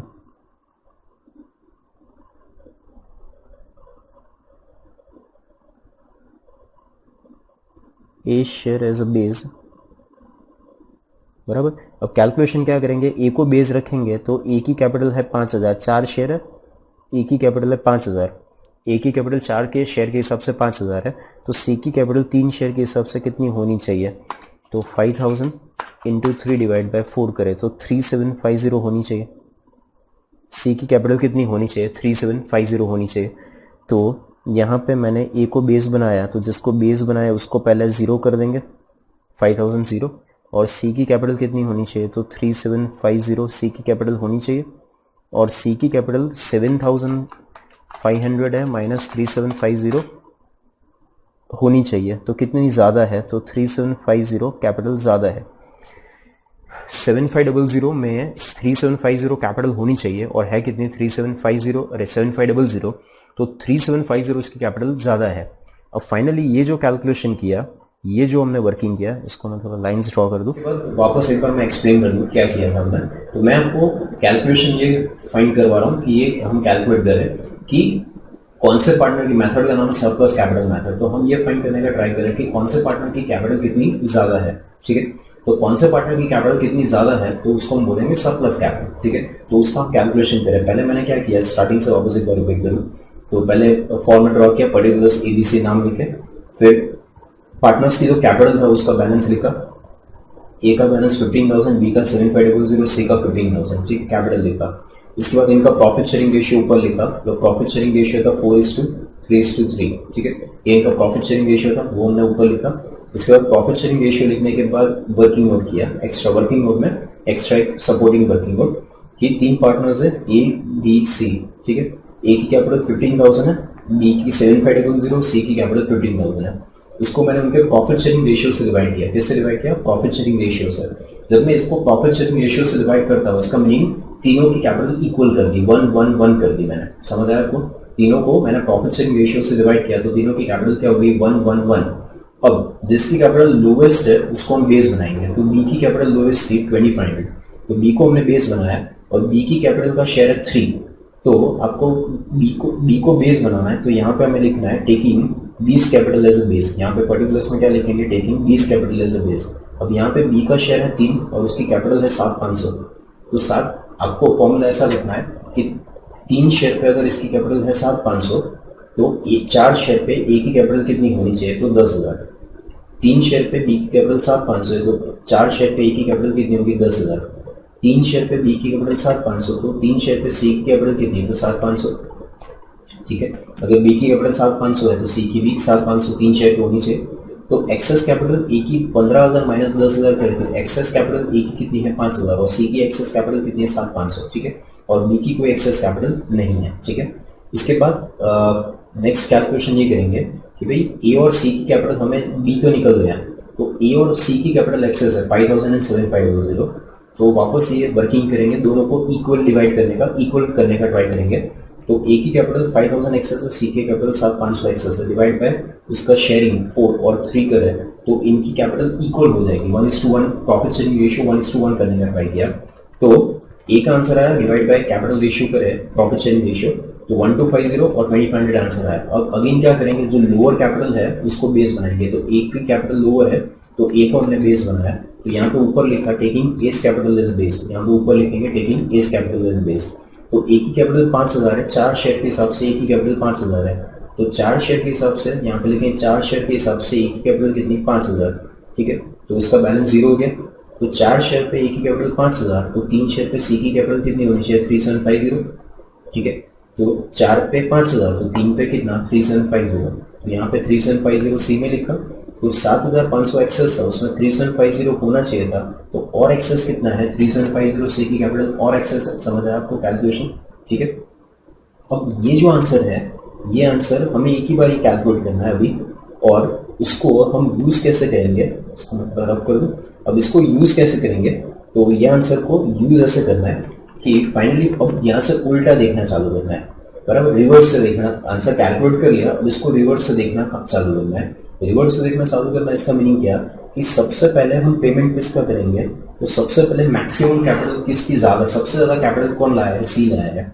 तो सबसे पहले जब कैपिटल का रीपेमेंट चालू करो, तो सबसे पहले कैपिटल का रीपेमेंट चालू करो तो सबसे पहले 3750 सी को पे कर देना, क्योंकि उसकी कैपिटल 3750 सबसे ज्यादा है, ए और बी से सबसे ज्यादा है 3750। तो सबसे पहले पेमेंट किसको मिलेगा? सी को मिलेगा। कितना ज्यादा मिलेगा? 3750 प्रायोरिटी मिलेगा। उसके बाद सेकंड नंबर किसका आएगा? तो सेकंड नंबर आएगा ए और सी का कंबाइंड। तो ए को 5,000 कैपिटल ज्यादा है और उस टाइम सी की कैपिटल 3750 ज्यादा है, ठीक है। तो उस टाइम ए और सी को 5,000 और 3750 इतना उनको रीपेमेंट सेकंड प्रायोरिटी में देना है। सबसे पहले प्रायोरिटी किसकी? सी की, कितनी? 3750। उसके बाद सेकंड प्रायोरिटी कितनी? किसकी? ए और सी की, कितनी? तो ए के 5,000 मिलेंगे और सी के और 3750 मिलेंगे। ये 3750 के अलावा और 3750 मिलेंगे फर्स्ट 3750 मिलने के बाद, ठीक है। ओके, अगर ये 5,000 और 3750 पे करने के लिए अमाउंट कम पड़े तो इनका प्रॉफिट शेयरिंग रेशियो क्या था? 4:3। तो अगर ये दोनों का टोटल करो तो 5,000 और 3750 तो टोटल कितना होगा? 8750। पर अगर फॉर एग्जांपल मेरे पास कैश ही नहीं, 8750 कैश ही नहीं है, 5,000 ही कैश है, तो मैं पेमेंट कैसे करूंगा? तो मैं पेमेंट 4:3 इनका जो प्रॉफिट शेयरिंग रेशियो, इस रेशियो में पेमेंट करूंगा। बट जब तक इनका 5,000 नहीं मिल जाता, ए का 5,000 नहीं मिलता और बी का सी का 3750 नहीं मिलता, तब तक बी को कोई पेमेंट नहीं मिलेगा। जब तक ए का 5,000 और सी का 3750 नहीं मिलता तब तक बी को कोई पेमेंट नहीं मिलेगा। ये दोनों अमाउंट 5,000 और 3750 पूरा पे हो जाए ए और सी का, तो फिर एबीसी की बारी आएगी, फिर एबीसी की बारी आएगी और फिर एबीसी को पेमेंट कैसे करेंगे? तो एबीसी को पेमेंट करेंगे उनके प्रॉफिट शेयरिंग रेशियो 4:3:3, यानी सबसे पहले फाइनली हम कैलकुलेशन का फाइनली समरी निकालें तो सबसे पहले पेमेंट किसको करना है? तो सबसे पहला पेमेंट करेंगे किसको, सी को, कितना, तो 3750, ये सबसे पहले सी का पेमेंट करेंगे। उसके बाद सेकंड पेमेंट किसको करेंगे, तो सेकंड पेमेंट करेंगे ए एंड सी को, कितना, किसको करेंगे, ए और सी को, कितना, तो ए को 5000 और सी को 3750। ओके, अगर कैश कम पड़े इतना पे करने के लिए तो क्या करेंगे, तो फिर जितना कैश है वो कैश को ये रेशियो में डिवाइड कर देंगे 4:3 में। ओके, उसके बाद फिर अगर कैश बचे तो फिर तीनों में डिस्ट्रीब्यूट करेंगे, ए बी सी तीनों में डिस्ट्रीब्यूट करेंगे। और वो कैसे करेंगे, तो वो फिर प्रॉफिट शेयरिंग रेशियो 4:3 में पेमेंट करेंगे। यानी पेमेंट की कैपिटल में प्रायोरिटी किसकी, तो सी की सबसे पहले, फिर ए और सी की, और उसके बाद फिर ए बी सी की प्रायोरिटी आएगी। ठीक है, तो ये अपना पेमेंट का सीक्वेंस होगा, ये अपना कैलकुलेशन होगा। ठीक है, this one is more important. Okay, ये पेमेंट करना है। तो ये जो हमने टेबल बनाया, वर्किंग नोट बनाया, this is called surplus capital math. हमने क्या फाइंड किया कि इसकी कैपिटल ज्यादा है, सरप्लस है, तो उसको पेमेंट करना है जल्दी, उसको पहले पेमेंट करना है, तो किसको पेमेंट करना है वो हमने फाइंड किया। ठीक है, सो ये वर्किंग नोट इम्पॉर्टेंट था। अब इसके ऊपर से अपना कैलकुलेशन आगे स्टार्ट होगा। अब हम सेकंड इंस्टॉलमेंट पे रुके थे, वापस क्वेश्चन पे आते हैं आगे। हम सेकंड इंस्टॉलमेंट पे रुके थे। सेकंड इंस्टॉलमेंट की अमाउंट थी 12486 इतना पेमेंट करना बाकी था, 12486। अब ये 12486 में से पेमेंट किसको करेंगे, तो अब आउटसाइड लायबिलिटीज का पेमेंट तो हो चुका है, तो कैपिटल का ही पेमेंट करना है। और कैपिटल का पेमेंट एबीसी को करना है। तो हमने सबसे पहले देखा था कि सबसे पहला पेमेंट किसको करना है, तो सबसे पहले पेमेंट सी को करना है, कितना, 3750। तो पहला पेमेंट हम करेंगे 3750 सी को। बट क्वेश्चन में एक और पॉइंट था, याद करो आपको, क्वेश्चन में आपको ये बोला था कि जब भी आप पेमेंट पार्टनर को पेमेंट करो तो 10% उनको रेम्यूनरेशन पे करना, ऐसा एक पॉइंट बोला था। ये वाला पॉइंट था यहाँ पे 10%। यहाँ पे आपको बोला था कि जब भी पार्टनर्स का पेमेंट होगा, असेट्स का रियलाइजेशन होगा, उस पर 1% रेम्यूनरेशन पे करना है। बट पार्टनर्स का जितना पेमेंट करोगे तो पार्टनर्स के पेमेंट के ऊपर उसको 10% और रेम्यूनरेशन पे करना है। तो मुझे ये बताओ कि अब ये 12486 जो कैश पड़ा है, ये ऑब्वियसली किसको पे करोगे, अब कोई आउटसाइड लायबिलिटी तो है नहीं, समझ आ रहा है आपको, अब कोई आउटसाइड लायबिलिटी तो है नहीं। तो 12486 पूरा का पूरा पेमेंट आप किसको करोगे, फिर पूरा का पूरा पेमेंट कंपल्सरी आपको पार्टनर को करना है। और ये पार्टनर को पेमेंट करोगे तो इसके ऊपर आपको रेम्यूनरेशन पे करना पड़ेगा। इसका मीनिंग ये हुआ कि ये जो अमाउंट है, ये जो आंसर 12486 जो अमाउंट है, उसमें से ही आपको 10% रेम्यूनरेशन पे करना है। इसका मीनिंग ये हुआ कि ये जो आंसर 12486 जो अमाउंट है, ये 10% कमीशन के साथ है। इसका मीनिंग ये बोल सकते हैं 100 + 10%, यानी this amount is equal to 110। समझ आ रहा है आपको, ये जो अमाउंट है इसमें से ही आपको 10% अमाउंट कमीशन का पे करना है, एडिशनली कहीं से नहीं आने वाला पैसा, इसमें से ही 10% आपको पे करना है। इसका मीनिंग ये हुआ कि 12486 में पार्टनर के पैसे भी और कमीशन भी है, यानी 10% कमीशन भी है। यानी 100 रुपए अगर पार्टनर के है तो 10% यानी 10 रुपए कमीशन भी है, यानी this amount is equal to 110। समझ आया आपको। तो अब रेम्यूनरेशन कैलकुलेट करूँ तो कैलकुलेशन ऐसे होगा, 110 पे ऐसा सिंपल फॉर्मूला आप लिख सकते हैं, 110 पे 10 कमीशन, तो 12486 जो कैश पड़ा है 12486 उसमें कितना, तो 12486 into 10 divide by 110, answer comes to 1135। तो ये रेम्यूनरेशन 10% रेम्यूनरेशन पे करेंगे,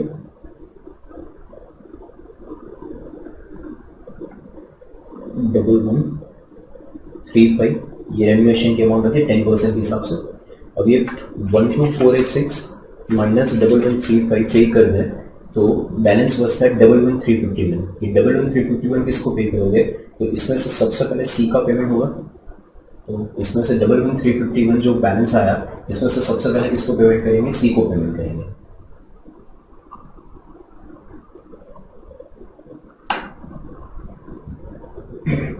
फिर इसमें से सबसे पहले सी को पेमेंट करेंगे। तो सी को पेमेंट क्यों करेंगे, बिकॉज हमने ये जो कैलकुलेशन किया था सरप्लस कैपिटल का, तो इसमें हमें पता चला कि सी की कैपिटल 3750 एक्सेस है, सबसे ज़्यादा है। तो सबसे पहले सी को प्रायोरिटी में पेमेंट करेंगे, माइनस पेमेंट टू सी, इसके बाद पेमेंट यहाँ पे हम माइनस करेंगे,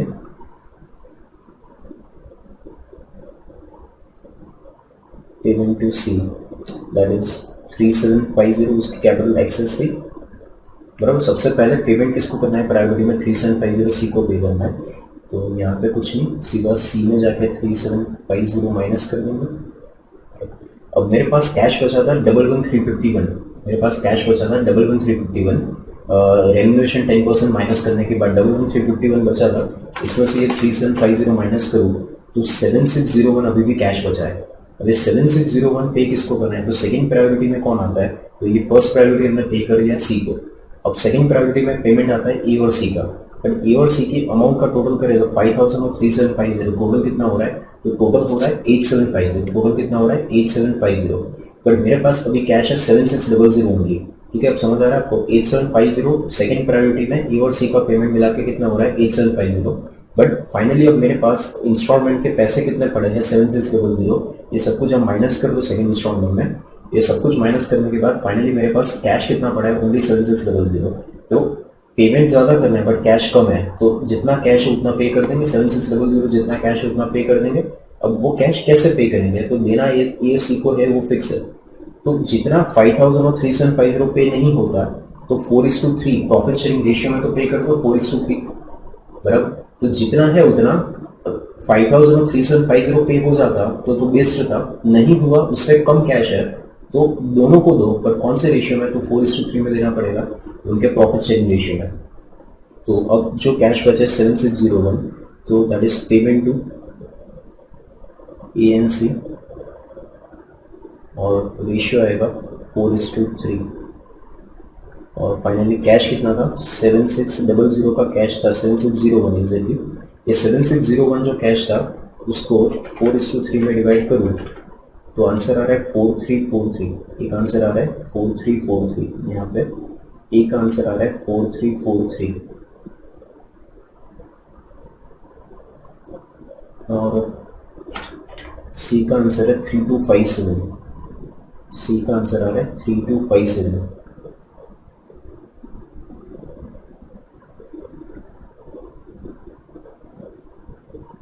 ठीक है, अब माइनस करें तो अब इंस्टॉलमेंट के पैसे तो फाइनली 7601 बचे थे, वो 7601 को हमने डिस्ट्रीब्यूट कर दिया।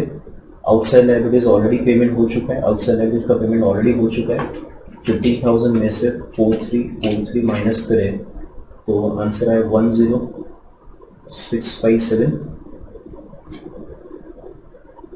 इसका बैलेंस है 7500, और 15,000 माइनस 3750, 15,000 माइनस 3750 माइनस 3257, 7993, इसका बैलेंस है 7993। ओके, ये फाइनली सेकेंड इंस्टॉलमेंट के बाद ये कैश बैलेंस बचेगा। अब इसके बाद थर्ड इंस्टॉलमेंट की अमाउंट चेक करें तो थर्ड इंस्टॉलमेंट की अमाउंट है 10,000 रुपीज। ओके, 4 इंस्टॉलमेंट्स है टोटल इनफैक्ट, तो हम यहाँ पे पहुंचे 10,000 का थर्ड इंस्टॉलमेंट, तो फर्स्ट एंड सेकंड इंस्टॉलमेंट हो गया। ठीक है, थर्ड इंस्टॉलमेंट पहुंचे तो थर्ड इंस्टॉलमेंट में कैश बैलेंस है 10,000, कैश बैलेंस आपको दिया 10,000 रुपीज का रियलाइजेशन हुआ था। तो सबसे पहले प्रोसेस 1% रेम्यूनरेशन पे करेंगे, सो 1% रेम्यूनरेशन कैलकुलेट करो तो it comes to 100 rupees remuneration, वो पे हो गया।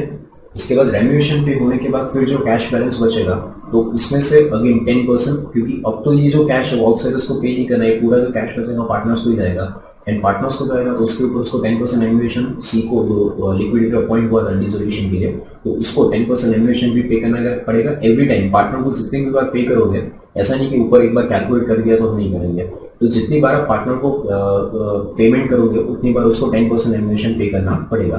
तो अब जो बैलेंस आया 10%, 1% रेम्यूनरेशन, ये माइनस करने के बाद डिफरेंस आया 9900। ये 9900 ऑब्वियसली देना पार्टनर को है, पर पार्टनर को देने के लिए पहले आपको उसको 10% जो सी को लिक्विडेटर अपॉइंट किया था डिसोल्यूशन के लिए, तो उसको आपको 10% रेम्यूनरेशन पहले पे करना पड़ेगा, उसके बाद फिर पार्टनर को पैसे मिलेंगे। एवरी टाइम जितनी बार आप पार्टनर को पेमेंट करोगे उसको 10% रेम्यूनरेशन जाएगा।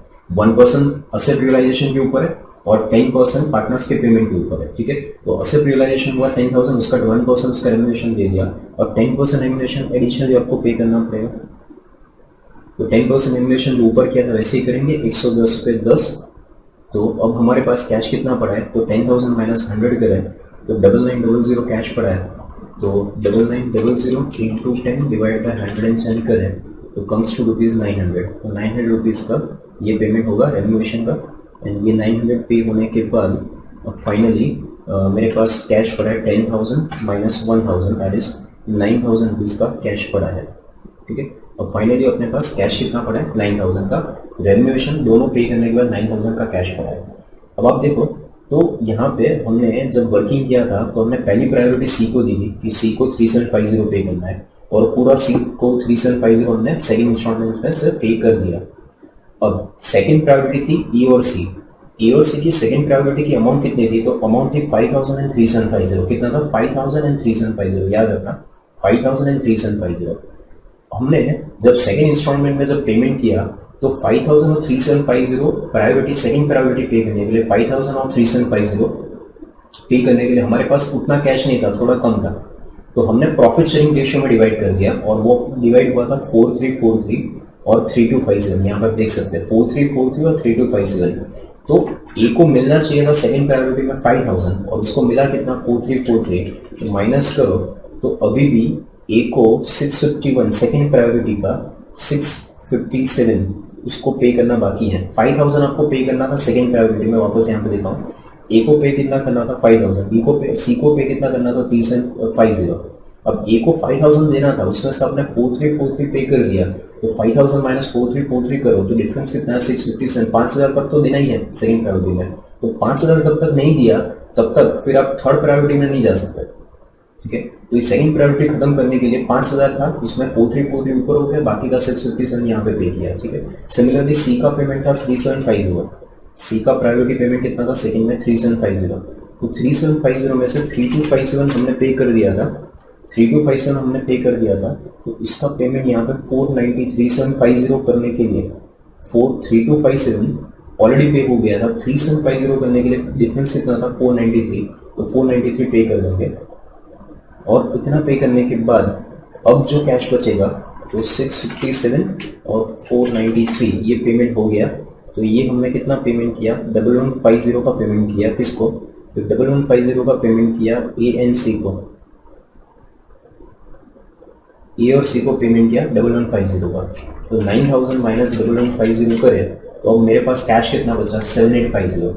9000 माइनस 1150, ए और सी की सेकंड प्रायोरिटी खत्म कर दी, अब मेरे पास कैश बचा है 7850। इसमें से माइनस करके यहाँ पे लिख दो, आपको समझ में आए। तो यहाँ पे मेरे पास कैश कितना बचा? 7850 का। अब ये 7850 का जो कैश बचा है, ये जो कैश है वो किसको डिस्ट्रीब्यूट करेंगे?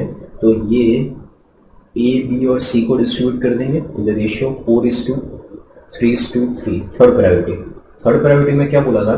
तो लास्ट में जो कैश बचे थर्ड प्रायोरिटी, तो लास्ट में कैश बचे, तो लास्ट में जो कैश बचे वो ए बी सी तीनों को पार्टनर को दे देंगे। कौन से रेशियो में? तो वो दे देंगे अपने profit sharing ratio 4:3:3 ratio.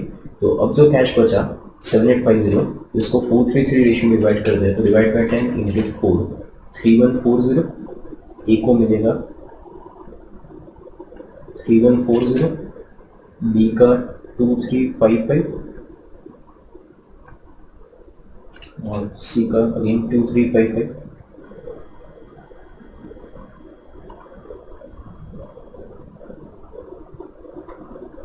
Okay, इतना पेमेंट होगा 10657 माइनस 657, 10657 माइनस 657 माइनस 3140, तो आंसर आएगा 6860। ए का बैलेंस बचा, फिर 7500 माइनस 2355, 5145। बी का आंसर 5145, यहाँ पे 1 है, 5145। Then 7993 minus 493 minus 2355, 5145। ओके, अब ये फाइनली बैलेंस जो बचा एबीसी का, इसको हम फोर्थ इंस्टॉलमेंट में से पे करेंगे। ओके, इसके बाद अब फाइनली फोर्थ इंस्टॉलमेंट जब पे करेंगे तो फोर्थ इंस्टॉलमेंट का कैलकुलेशन यहाँ पे, फोर्थ इंस्टॉलमेंट, तो फोर्थ इंस्टॉलमेंट की अमाउंट चेक करो। तो फोर्थ इंस्टॉलमेंट की अमाउंट कितनी है? तो फोर्थ इंस्टॉलमेंट अमाउंट है यहाँ पे, लास्ट इंस्टॉलमेंट 7000 का इंस्टॉलमेंट था, तो 7000 लास्ट इंस्टॉलमेंट की अमाउंट, यहाँ पे अमाउंट शो कर दे 7000 रुपीज़ लास्ट इंस्टॉलमेंट की अमाउंट। इसमें से माइनस सबसे पहले 1% रेम्यूनेशन जो हर बार पे करते हैं वो 1% 70 रुपीज़ माइनस होगा, बराबर। 70 रुपीज़ माइनस करने के बाद बैलेंस जो बचेगा 7000 माइनस 70, तो 6930 बैलेंस बचेगा। उसमें से 10% पार्टनर, उसको रेम्यूनेशन भी आपको पे करना पड़ेगा, सो उसका 10% रेम्यूनेशन भी कैलकुलेट वर्क कर ले, तो 110 पे 10 तो 6930 पे जो बचा उस पर कितना इंटू 10 डिवाइड बाय 110 तो कम्स टू 630। तो 630 का रेम्युनेशन भी जाएगा तो 7000 minus 70 minus 70 minus 630 comes to 6300। अब ये 6300 जो आया उसको अब थर्ड प्रायोरिटी किसको पे करना है, तो इसको पे करना है थर्ड प्रायोरिटी में ABC तीनों को पे करना है। और कौन से रेशियो में पे करेंगे, तो अब कोई प्रायोरिटी नहीं है, सबको प्रॉफिट शेयरिंग रेशियो में हम पे कर देंगे। तो इनका प्रॉफिट शेयरिंग रेशियो है 433। तो अब बैलेंस 7000 माइनस 70 माइनस 630 करे तो 6300 का बैलेंस बचता है। तो उसको पेमेंट A, B और C में डिस्ट्रीब्यूट कर देंगे उनके profit sharing ratio that is 4:3:3 में। तो डिवाइड बाय 10 इंटू 4 2520 6300 बचा था, पूरा पेमेंट कर देंगे। तो इसका A का पेमेंट आएगा 2520 433 का मीनिंग सेकंड का पेमेंट आएगा 1890 और थर्ड का पेमेंट भी होगा 1890। ओके, और ये पेमेंट करने के बाद अब फाइनली पार्टनर्स को लॉस कितना होगा, तो 6860 माइनस 2520 तो answer is 4340, second 5945 just 5145 minus 1890 3255 और तीसरे का 5145 माइनस 1890 कम्स टू 3255 बराबर। ये फाइनली ये जो आंसर आया, so this is you can say deficiency और you can say loss to the partners. ये आपका फाइनल आंसर, इतना आपको पार्टनर्स को इतना फाइनली लॉस सफर करना पड़ेगा क्योंकि डिसोल्यूशन की वजह से उतना कैश कमाया होगा, तो फाइनली पार्टनर को इतना लॉस सफर करना है। 4340 2355 2355 ये फाइनली लॉस आएगा। सो यहाँ पे ये क्वेश्चन कंप्लीट होता है। If you like this video, share it with your friends. Subscribe to our YouTube channel to watch more such videos and learn from our expert faculty members. Press the bell icon to get regular notifications whenever we upload a new video. Download NDI mobile app to get complete CA course online. We value your support. Thank you for watching.